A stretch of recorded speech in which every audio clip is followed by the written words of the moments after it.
अस्सलामु अलैकुम वरहमतुल्लाहि वबरकातुहू। जी हाँ दोस्तों, उम्मीद है कि आप तमामी हजरात खैर आफियत से होंगे, तमामी लोग अच्छे होंगे। जी हाँ दोस्तों, बड़ी ख़बर निकल कर आ रही है। उर्दू की नई बहाली को लेकर बड़ा ऐलान हो चुका है, जिसका इंतज़ार हमें सालों से था।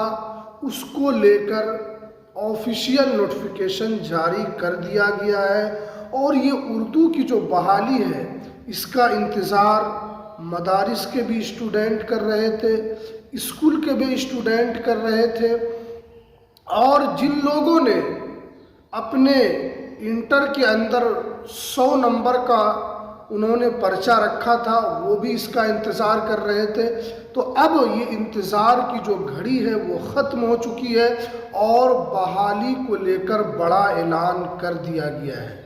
आज मैं आपको इस वीडियो के अंदर बताऊंगा कि आपके पास इस बहाली के लिए कौन सी डिग्री होनी चाहिए, उर्दू ज़रूरी है या नहीं है, वो भी हम आपको बताएंगे।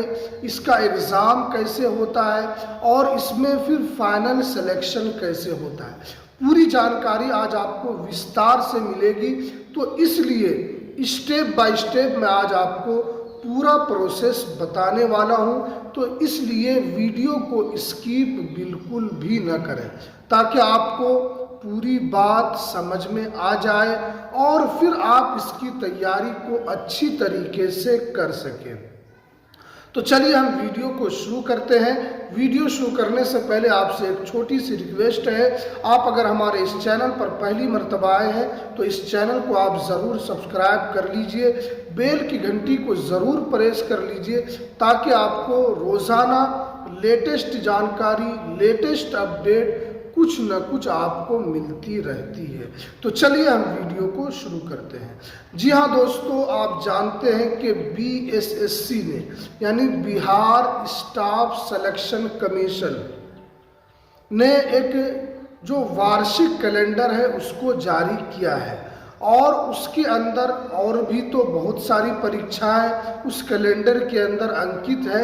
लेकिन आप अगर उस कैलेंडर में देखेंगे तो 11 नंबर पर सहायक उर्दू अनुवादक यानी मुआविन उर्दू मुतरजिम, इसकी बहाली को लेकर उसमें ऐलान है और 1951 सीट पर ये बहाली आएगी। देखिए, इससे पहले भी ये बहाली आई थी, लेकिन ये इतनी बड़ी बहाली इससे पहले कभी नहीं आई थी। हालांकि ये बहाली 2011 में भी आई थी, फिर 2019 में भी 1199 सीटों पर ये बहाली आई थी।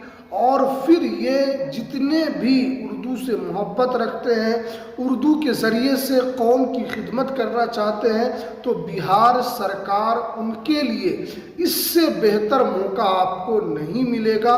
और ये सरकार ने फैसला किया है कि हम अंचल में, पुलिस थानों में और उसके बाद कार्यालयों में सहायक उर्दू अनुवादक के लोगों को रखा जाएगा, ताकि उर्दू से ट्रांसलेट के लिए उनको इससे काम लिया जाएगा।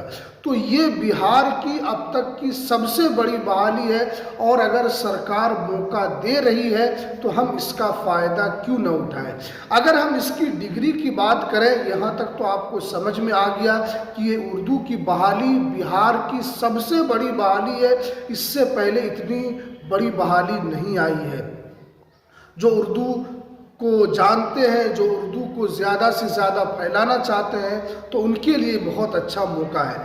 अब अगर हम क्वालिफ़िकेशन की बात करें, आपकी डिग्री क्या होनी चाहिए, क्योंकि किसी भी एग्ज़ाम को आप फॉर्म भरने के लिए सबसे पहले उसकी डिग्री पर बात की जाती है कि जब तक आपके पास वो डिग्री नहीं होगी तो आप उस फॉर्म को नहीं भर पाएंगे। अगर आपने बिहार मदरसा बोर्ड से अगर आपने मौलवी किया है तो आप इस फॉर्म को भरने के लिए एलिजिबल हैं। उसके अलावा अगर आपने बिहार बोर्ड से अगर आपने 12th पास किया है और एजे उसके अंदर 100 नंबर आपका उर्दू है, यानी आपने उसमें उर्दू पढ़ा है और उर्दू 50 नंबर वाला नहीं, 100 नंबर वाला आपका अगर उसके अंदर उर्दू आपने चुना है तो आप इस फॉर्म को भरने के लिए एलिजिबल है। क्योंकि इसके अंदर एक कंडीशन है कि आपका 50 नंबर वाला उर्दू इसमें अगर है तो आप इस फॉर्म को नहीं भर पाएंगे, आप इस फॉर्म को भरने के लिए एलिजिबल नहीं है। लेकिन अगर आपने 100 नंबर वाला उर्दू लिया है तो इसके अंदर आप फॉर्म भर पाएंगे और इस फॉर्म को भरने के लिए एलिजिबल है।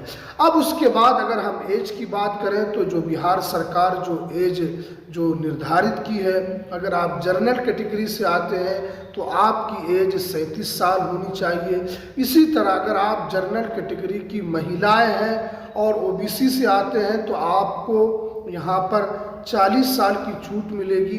इसी तरह अगर आप SC ST से आते हैं तो आपको अतिरिक्त यहाँ पर 2 साल की और छूट मिल जाएगी, आप 42 साल तक इस फॉर्म को भर पाएंगे। यहाँ तक तो आपको पूरी जानकारी समझ में आ गई कि कौन सी बहाली है। तो ये सहायक उर्दू अनुवादक की बहाली है। इसका क्वालिफिकेशन का क्या चाहिए, तो आपने अगर बिहार मदरसा बोर्ड से मौलवी किया है और उसके अलावा अगर आपने बिहार बोर्ड से आपने इंटर किया है यानी 12th पास किया है और एज उसके अंदर 100 नंबर अगर आपका उर्दू है तो आप उस फॉर्म को भरने के लिए एलिजिबल हैं। और हमने आपको एज के बारे में भी बता दिया कि आपका अगर आप जनरल कैटेगरी से आते हैं तो कम से कम 37 साल आपकी उम्र होनी चाहिए, ज़्यादा से ज़्यादा, कम से कम नहीं, कम से कम 18 साल, ज़्यादा से ज़्यादा 37 साल। अगर आप जनरल कैटेगरी की महिलाएं हैं तो आप 40 साल तक इस फॉर्म को भर सकती हैं और इसके अलावा SC ST है तो आपको 42 साल तक इसकी छूट मिलेगी। अब अगर हम इसकी एग्ज़ाम की बात करें तो BSSC जो है इसका एग्ज़ाम लेती कैसे है, क्योंकि आपने फॉर्म भर दिया और जो भी क्राइटेरिया है आपने उसको फिल कर लिया, तो अब आपके दिमाग में एक चीज़ आता होगा कि इसका एग्ज़ाम बेस होता क्या है, यानी किस तरीके से BSSC जो है इसका एग्ज़ाम लेती है। तो देखिए, अगर हम 2019 की जो पैटर्न है अगर हम उस एतबार से बात करें तो 2019 में किस तरीके से BSSC ने सहायक उर्दू अनुवादक की बहाली के लिए उन्होंने एग्ज़ाम लिया था, तो देखिए नोटिफिकेशन में सबसे पहले ये बताया गया है कि अगर 40,000 से ज़्यादा फॉर्म आते हैं तो उसके अंदर आपका 2 एग्ज़ाम लिया जाएगा, एक प्रारंभिक परीक्षा यानी PT और दूसरा आपका मेंस लिया जाएगा। अब आप जानते हैं कि बेरोज़गारी इतनी है, बहुत सारे हमारे नौजवान ऐसे हैं जो रोज़गार की तलाश में हैं, तो आपको क्या उम्मीद लगती है कि 40,000 ही फॉर्म गिरेगा? 40,000 तो छोड़िए, आपका 5 से 10 लाख फार्म इसमें गिर सकता है।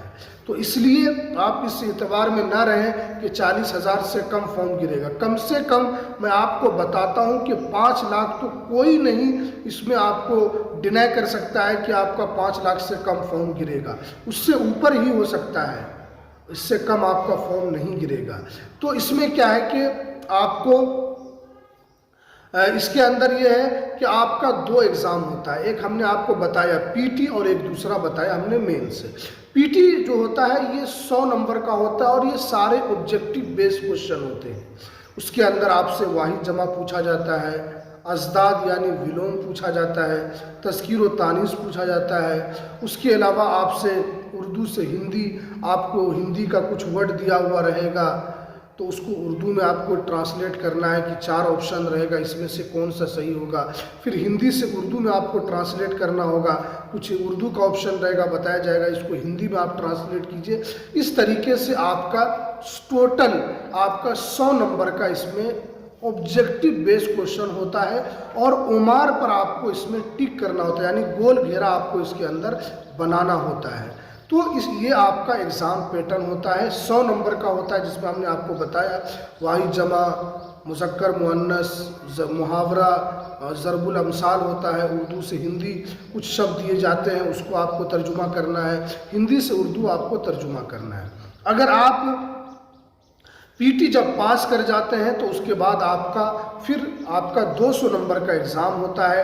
100 नंबर का जो एग्ज़ाम होता है वो सीधा उर्दू कवाइद से आते हैं। उसके अंदर वाई, जमा, तज़कीर, तानीस, मुज़क्कर, मुअन्नस, ये सारी चीज़ उसके अंदर 100 नंबर का होता है। और जो दूसरा पेपर होता है वो आपका 100 नंबर का होता है। उसमें 40 नंबर उर्दू से हिंदी का होता है और 40 नंबर हिंदी से उर्दू का होता है और 10 नंबर उर्दू से इंग्लिश और इंग्लिश से उर्दू 10-10 नंबर का होता है। यानी आपका टोटल उर्दू से हिंदी और हिंदी से उर्दू 40-40 नंबर का होता है। यानी 80 नंबर का सिर्फ और सिर्फ आपका उर्दू से हिंदी, हिंदी से उर्दू होता है और 20 नंबर जो है वो उर्दू से इंग्लिश और इंग्लिश से उर्दू होता है। अगर आपने दूसरे पेपर में अगर आपने 80 नंबर उठा लिया और उर्दू इंग्लिश आप नहीं भी जानते हैं तो आपका यहाँ पर एग्ज़ाम क्लियर हो जाएगा।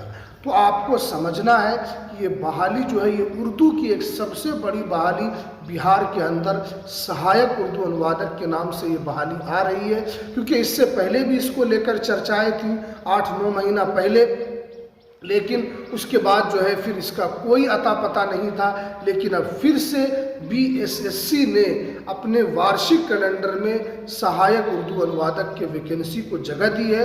तो इसका मतलब साफ है कि ये बहाली फरवरी के बाद मार्च के महीने में कभी भी इसके बहाली का ऐलान हो सकता है और बीएसएससी इसको लेकर तैयारी भी कर रही है। तो इसलिए आप लोग भी तैयार हो जाएं। इस बहाली के जो मुंतज़िर हैं, जो उर्दू हजरात हैं, जो ख़ास तौर पर जो मदारिस के स्टूडेंट हैं और उनकी उर्दू पर अच्छी पकड़ है, तो आपका इसके अंदर सिलेक्शन हो जाएगा। लेकिन ज़रूरत है कि आप सिर्फ़ और सिर्फ उर्दू कवाइद से पास नहीं हो पाएंगे।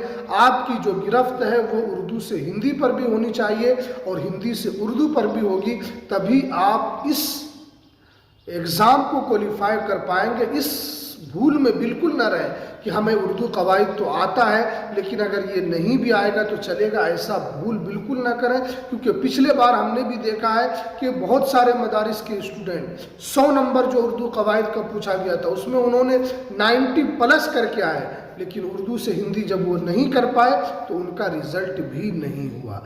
तो इसलिए रमज़ानुल मुबारक का महीना चल रहा है और एक अच्छी खबर, गुड न्यूज़ जिसे हम कह सकते हैं, और इससे बड़ी खुशखबरी क्या हो सकती है। तो चलिए आप इस फॉर्म को भरिए और उसके बाद आज ही से आप तैयारी में लग जाइए ताकि आपका आने वाला मुस्तकबिल आज से कहीं बेहतर हो। और मैं जो इसका PDF है, जो बीएसएससी ने जो वार्षिक कैलेंडर जारी किया है, इसका PDF मैं आपको इसके डिस्क्रिप्शन में एक टेलीग्राम का लिंक है, उसमें आप जाइए। वहाँ पर आपको बीएसएससी का जो वार्षिक कैलेंडर है वहाँ पर आपको उसके अंदर पूरी जानकारी मिल जाएगी। तो चलिए हमें दीजिए इजाज़त, फिर मिलते हैं किसी नेक्स्ट वीडियो में नई अपडेट के साथ।